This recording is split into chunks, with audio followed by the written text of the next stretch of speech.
2014.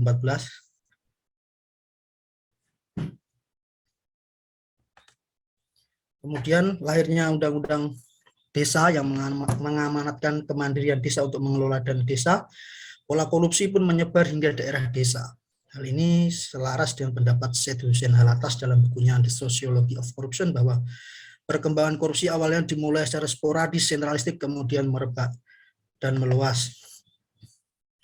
Menurut data ICW, dari tahun 2015 hingga 2020 terdapat 676 terdakwa dari perangkat aparatur desa dengan menelan kerugian sebesar 111 miliar. Perlu diketahui menurut Alexander Marwata, wakil KPK, pelaku korupsi dari aparatur desa adalah menempati peringkat ketiga. Peringkat pertama adalah legislatif, peringkat kedua adalah perangkat daerah. Berikutnya adalah mekanisme desa dan modus operandi korupsi dana desa. Mekanisme terbagi atas dua, yaitu mekanisme transfer APBN dari rekening kas umum BKN ke rekening kas umum daerah. Kedua adalah mekanisme transfer APBD dari RKUD ke kas desa. Modus operandi korupsi sendiri banyak dari penggelapan, markup, hingga penggelapan dan jabatan. Apa implikasinya korupsi dana desa? Pertama adalah menghambat upaya pengentasan kemiskinan.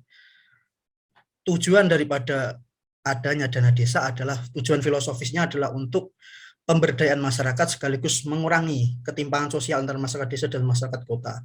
Adanya korupsi dana desa menyebabkan pengentasan kemiskinan dan pemberdayaan masyarakat menjadi terhambat. Perlu diketahui pada tahun 2020 menurut data BPS, kemiskinan di Indonesia masih cukup tinggi ya di desa, yaitu sebesar 12,81% atau 15,26 juta jiwa. Kedua, menghambat pelayanan dasar masyarakat. Korupsi dana desa menyebabkan alokasi dana desa untuk pembiayaan pembangunan fasilitas pelayanan dasar menjadi terhambat. Oleh sebab itu, hal ini akan menghambat pelayanan dasar masyarakat atau birokrasi desa, aparatur desa. Ketiga, instabilitas desa. Praktik tidak pidana korupsi dana desa yang dilakukan oleh aparatur pemerintah desa menyebabkan terjadinya distrust oleh masyarakat. Hal ini akan mendorong tumbuhnya polarisasi masyarakat yang menyebabkan instabilitas sosial. Berikutnya adalah pijakan teoritis mengenai korupsi itu sendiri. Saya menggunakan perspektif teori Ghosn dari Jack Pollock ini. Akar korupsi sendiri pada prinsipnya dapat dibedakan jadi 4. Pertama ada faktor keserakahan atau greed, merupakan faktor alami yang melekat pada diri manusia, karena pada hakikatnya manusia itu seorang yang sifat materialistis ya. Kedua ada faktor kesempatan atau opportunity. Faktor kesempatan itu diakibatkan oleh lemahnya sistem pencegahan dan sistem monitoring sebelum terjadinya tindak pidana korupsi. Ketiga, kebutuhan itu merupakan faktor tumbuhnya tindak pidana korupsi karena intervensi kebutuhan. Keempat, pengungkapan. Rendahnya pengungkapan kasus korupsi menyebabkan minimnya efek jera sehingga orang lain tidak takut untuk melakukan korupsi. Terakhir yaitu upaya pencegahan tidak pidana korupsi dana desa. Satu adalah kritisisme dan partisipasi masyarakat. Misalnya adalah paling strategis dan masyarakat dapat berperan di dalam musyawarah desa untuk memberikan masukan dan saran terkait rencana kerja terkait eksekusi program yang dibiayai oleh dana desa. Kedua adalah mendorong akuntabilitas digital pemerintahan desa, yaitu dengan membuat website yang berisi informasi, program, dan laporan pertanggungjawaban dari pelaksanaan kegiatan dana desa. Hal ini bisa mendorong terwujudnya akuntabilitas dan keterbukaan. Ketiga, optimalisasi peran organisasi desa dan badan musyawarah desa. Hal ini penting untuk mendorong sinergitas antara aparatur desa dan masyarakat desa sehingga terwujud sinergitas dan kesatu pahaman dalam pembangunan program-program dana desa. Keempat, yaitu perlunya pemerintah daerah untuk membuat suatu kebijakan melalui peraturan daerah, yaitu terkait laporan harta kekayaan tiap tahun kepada aparatur perangkat desa. Hal ini sebagai mitigasi dini terkait untuk menilai kewajaran pertambahan kekayaan perangkat desa, sekaligus sebagai monitoring untuk mencegah tindak pidana korupsi. Dan terakhir, membangun jejaring. Pemerintah daerah harus membangun jejaring dengan akademisi hukum, dengan civil society maupun press untuk menciptakan suatu advokasi hukum kepada aparatur desa maupun masyarakat terkait alokasi dana desa, sehingga kedua belah pihak mampu memahami peran dan porsinya masing-masing. Terima kasih. Berikut pemaparan dari saya. Apabila ada kurang lebihnya, saya mohon maaf sebesar-besarnya. Assalamualaikum warahmatullahi wabarakatuh. Waalaikumsalam warahmatullahi wabarakatuh. Terima kasih untuk Mas Pradita.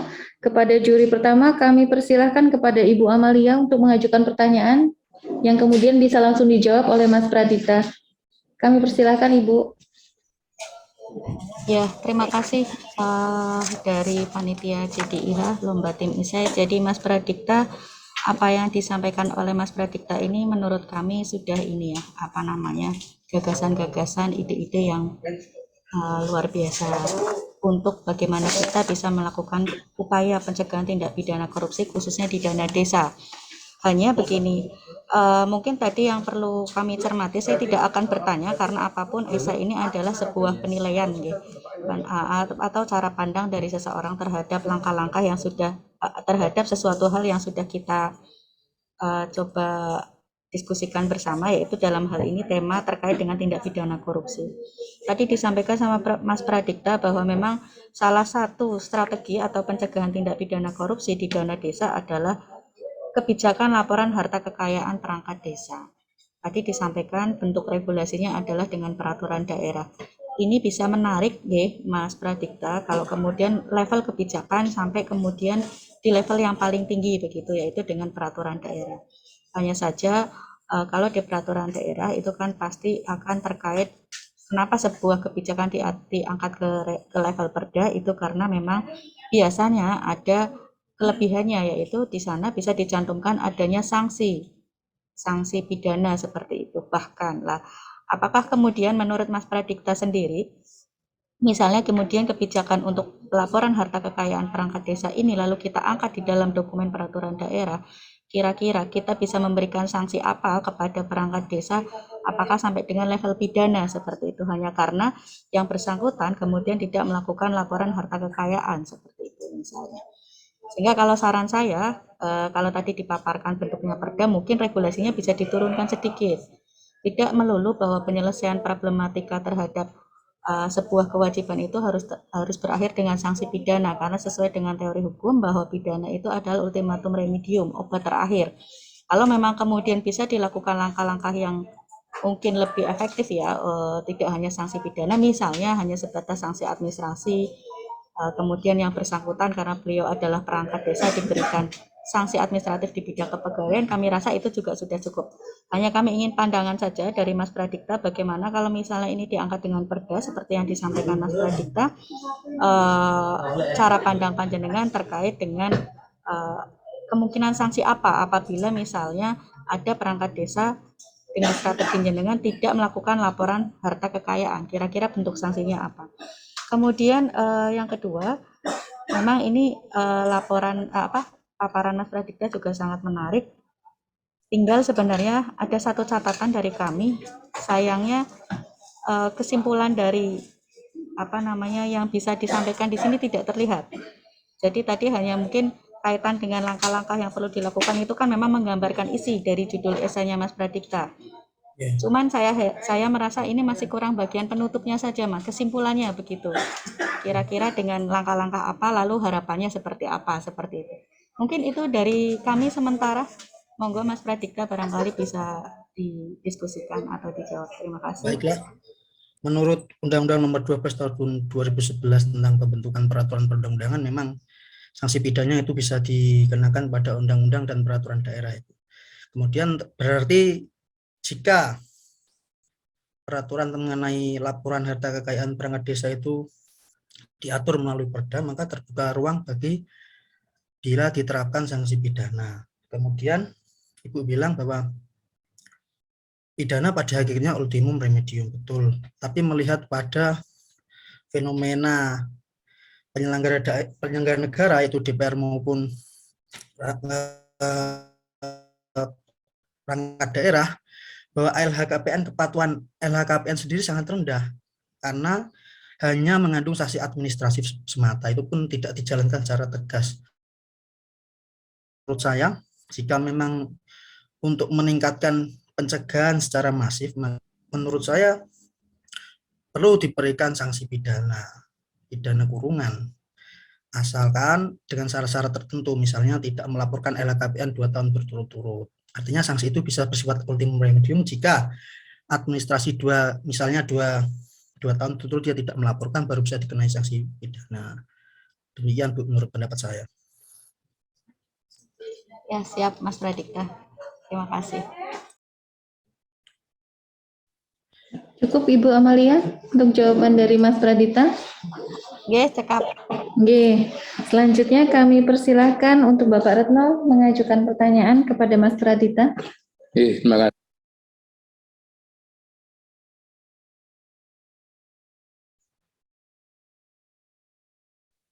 Selama sekian tahun.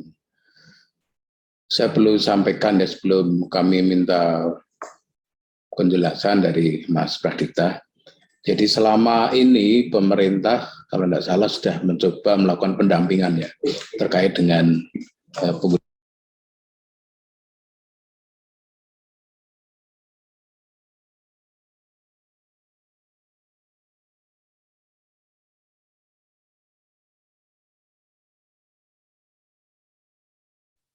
kejaksaan. Walaupun dalam pelaksanaannya di lapangan masih saja terjadi penyimpangan-penyimpangan. Seperti tadi data yang disampaikan oleh Mas Pradipta, bahwa tingkat korupsi DD itu masih cukup tinggi. Oleh karena itu, saya nanti mohon penjelasan ya Mas Pradipta. Sekilas saya baca dari isi Mas Pradipta memang sedikit memahami, tapi saya belum menemukan sebetulnya apa sih yang menjadi penyebab utama bahwa dana desa itu seolah-olah menjadi menjadi satu kayak kalau bahasa kasarnya kan bancaan ya dari masing-masing komponen yang di desa itu, sehingga banyak jadi korupsi di mana-mana. Ini apa penyebabnya menurut analisa saudara ya, jadi nanti tolong dijelaskan. Terus yang kedua, saya ingin tahu apa sih konsepnya untuk bisa mengatasi itu supaya tepat ya, karena kalau kita bicara penanganan tindak pidana korupsi itu sudah banyak sekali ya, aturannya sudah banyak sekali dari undang-undang sampai dengan peraturan tingkat bawah. Kemudian juga apa yang dilakukan oleh aparat penegak hukum juga sudah banyak dilakukan, baik dari mulai OTT sampai dengan penyelidikan dan berbagai laporan dari masyarakat itu sudah banyak dilakukan. Tetapi dalam konsep penanganan mencegah tipikor di tingkat desa, puja DD, ini perlu ada satu konsep yang matang, yang jelas ya. Saya lihat dari skema yang digambarkan ada laporan WhatsApp dari masyarakat dan sebagainya. Ya, saya mohon penjelasan konsep seperti apa yang kira-kira nanti bisa dipakai masyarakat berperan, kemudian itu betul-betul bisa tepat. Karena kalau kita bicara mengenai penanganan hukum ini sudah banyak lah ya. Dan laporan masyarakat saya kira sekarang sudah luar biasa. Baik dari LSM, kemudian dari masyarakat sendiri ketika ada penyimpangan mesti lapor ke APH. Banyak kasus yang sering kita ikuti di media.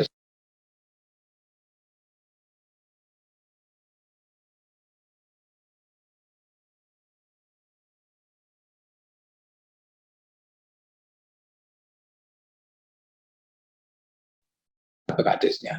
Ini kan bentuk laporan dari perangkat kepada APH. Nah, terkait dengan ini, karena DD ini kan menyebar di semua negeri ini, ya, sehingga perlu ada konsep yang pas. Bagaimana melokalisir supaya masyarakat itu merasa memiliki DD itu adalah bagian dari upaya untuk mensejahterakan rakyat di sekitarnya, sehingga perlu ada penggunaan yang pas. Saya kira itu dua hal, Mas Pradipta. Mohon untuk kejelasannya. Terima kasih. Silakan Mas Pradita untuk langsung ditanggapi.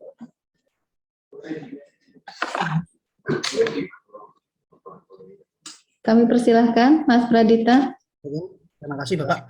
Menurut saya problematika masifnya tindak pidana korupsi dan desa disebabkan oleh 3 hal ya. Nah, pertama adalah sistem pencegahan yang kurang ketat. Kedua adalah mengenai sarana dan prasarana penegakan hukum. Desa yang seluas itu membutuhkan aparatur penegak hukum yang seimbang untuk dapat melaksanakan fungsi penegakan hukum secara maksimal. Sehingga banyak desa yang tidak terjangkau atau tidak optimal dalam melakukan proses penegakan hukum itu sendiri. Ketiga adalah tentu integritas dari aparat penegak hukum. Kalau boleh dibilang tidak hanya di dana desa, korupsi di level nasional juga seperti itu ya. Problematiknya adalah pada integritas penegakan hukum. Kalau bicara substansi hukum, aturan di Indonesia sebenarnya sudah sangat lengkap, Pak. Sangat lengkap, segala ada, KPK ada, Tipikor ada, tapi kembali lagi Pak, ada integritas penegakan hukum. Itu yang menurut saya problem yang sangat urgent untuk diperbaiki. Kemudian terkait pencegahan, maka saya memberikan suatu gagasan, yaitu pembentukan sistem laporan harta kekayaan bagi aparatur desa, sehingga bisa menjadi sistem monitoring untuk mencegah terjadinya tindak pidana korupsi. Kemudian kedua Pak, tadi Bapak kedua ya Pak, mohon maaf, tadi mati-mati soalnya. Konsep yang apa namanya, yang konkret itu seperti apa ya, kaitannya dengan penanganan korupsi yang ada di tingkat desa yang menurut Anda itu sudah sangat kronis ya. Coba saya diberikan gambaran konsep yang diberikan di.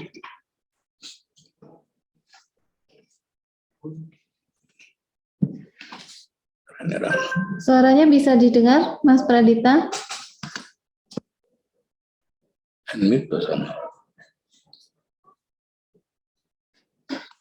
Itu pintu masuk untuk meminimalisir terjadinya praktik tindak pidana. Yang kedua mungkin terkait minimnya sumber daya aparatur penegak hukum, mungkin perlu ya di aparat penegak hukum bentuk seperti sub sendiri seperti reskrim, lebih terkoordinir bagaimana sistem pelaporannya, sekaligus sebagai untuk mempermudah konsentrasi aparat penegak hukum dalam mengawal bagaimana aparatur dana desa dalam mengeksekusi program-program dana desa. Salah satu strategi sistem pencegahan saya adalah membuat kebijakan melalui peraturan daerah terkait pelaporan harta kekayaan aparatur desa setiap tahunnya. Itu untuk memonitoring sekaligus mitigasi dini untuk mencegah praktik tindak pidana korupsi dana desa. Sekian, Pak. Cukup Pak Retno, atau mau dijelaskan? Saya tambahkan ya, Mas Pradita. Jadi apa yang disampaikan Mas Pradita tidak salah ya. Namun ada dua hal yang perlu diingat ya. Pertama, bahwa dana desa itu sesuatu yang baru ya bagi pemerintahan desa, karena selama ini desa itu tidak diberikan hak penuh untuk pengenangan sangat besar, sehingga pemahaman ini sedikit banyak menjadi sesuatu yang perlu terus diperdalam ya, terutama kaitan dengan kultur ya. Karena selama ini kan, mohon maaf, desa kan hanya mengelola dana yang ada di otonomi itu. Ketika tiba-tiba dia harus menerima dana besar dari pemerintah, inilah yang harus terus-menerus diberikan satu pemahaman administrasi tentang bagaimana pengelolaan yang benar. Ini yang selama ini agak menjadi gap ya. Terus yang kedua, ingat dalam sebuah teori hukum itu ada namanya moral hukum. Sebanyak aturan apapun bagaimana menangani korupsi, ketika tidak didukung dengan moral hukum, maka itu sia-sia. Ya, ular ya teorinya begitu. Sehingga barangkali mungkin ke depan juga perlu didorong ya tingkat integritas, moral, terutama teman-teman kita yang ada di tingkat bawah ya, kepala desa, perangkat desa, bagaimana untuk menjaga moralitas aturan-aturan yang ada dari mulai tingkat peraturan desa, peraturan daerah, undang-undang, dan semua peraturan yang menyangkut tentang penanganan tindak pidana korupsi. Saya kira itu. Terima kasih Pak Pradita. Cukup menarik apa yang disajikan dan menjadi pemikiran ke depan untuk berkontribusi ya untuk penanganan terkait dengan korupsi yang ada di tingkat desa, karena itu penting supaya masyarakat menjadi sejahtera. Ya dari situlah desa itu harus kita bangun dengan sesuatu yang bersih. Terima kasih. Terima kasih untuk Bapak Retno. Kami persilakan kepada Ibu Tias. Baik, terima kasih Mas Pradipta. Tadi disampaikan bahwa ada beberapa titik lemah dalam penanganan praktek-praktek korupsi dana desa yang ada di desa. Salah satunya adalah dalam proses perencanaan. Dalam proses perencanaan dana desa itu masih sangat lemah, kemudian pun dengan dalam proses pertanggungjawabannya. Nah, menurut Mas Pradipta, bagaimana sih caranya? Apa sih bagaimana desa dalam hal ini kepala desa dan pemerintahan desa, kepala desa dibantu dengan aparat desanya untuk bisa meminimalisir praktek-praktek korupsi dari dana desa, khususnya yang terkait dalam proses perencanaan, kemudian dalam daerah dalam hari ini. Ya, sudah bisa didengar, Mas Pradipta? Oke. Kemudian bagaimana juga peran pemerintah daerah dalam hal ini untuk meminimalisir praktek-praktek korupsi nanti dalam penggunaan dana desa. Mungkin itu bisa dijelaskan terlebih dahulu. Baik, mengacu pada isi saya itu bagaimana meminimalisir, bagaimana kan problematikanya terkait pemahaman teknis administrasif ya. Maka dari itu dalam isi saya memberikan ide yaitu adanya sistem advokasi hukum di mana pemerintah daerah bisa menggandeng advokat, akademisi hukum, lembaga kampus, ataupun civil society untuk memberikan advokasi dan sosialisasi hukum agar aparatur hukum, aparatur desa, dan juga pemerintah masyarakat memahami peran, posisi, dan tanggung jawabnya masing-masing. Akan tumbuh keselarasan yang meminimalisir terjadinya praktik tindak pidana korupsi. Sedangkan untuk pemerintah desa tidak lain, dia harus bisa menjadi leader yang memberikan suri tauladan bagaimana menjalankan amanat pemerintah desa secara integritas dan tanggung jawab. Menurut saya itu Bu, diperlukan dari pemerintah daerah ada dua sebenarnya. Pertama itu melakukan kerjasama dengan kampus maupun dengan civil society untuk memberikan advokasi hukum kepada aparatur desa dan masyarakat desa. Yang kedua adalah seperti saran di isi saya itu membuat kebijakan untuk membuat laporan harta kekayaan desa agar setiap tahunnya disertai sanksi maupun pidana agar bisa jadi monitoring dan mitigasi untuk mencegah dana korupsi melalui pertambahan kekayaan yang wajar atau tidak dari aparatur desa selama 1 tahun. Sekian saya.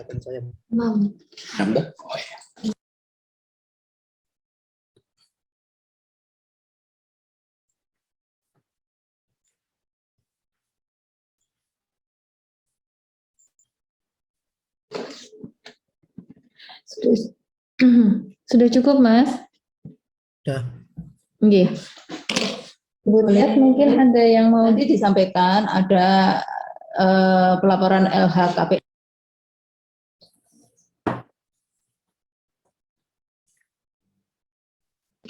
Apakah itu satu-satunya cara menurut Mas Pradipta untuk bisa melihat atau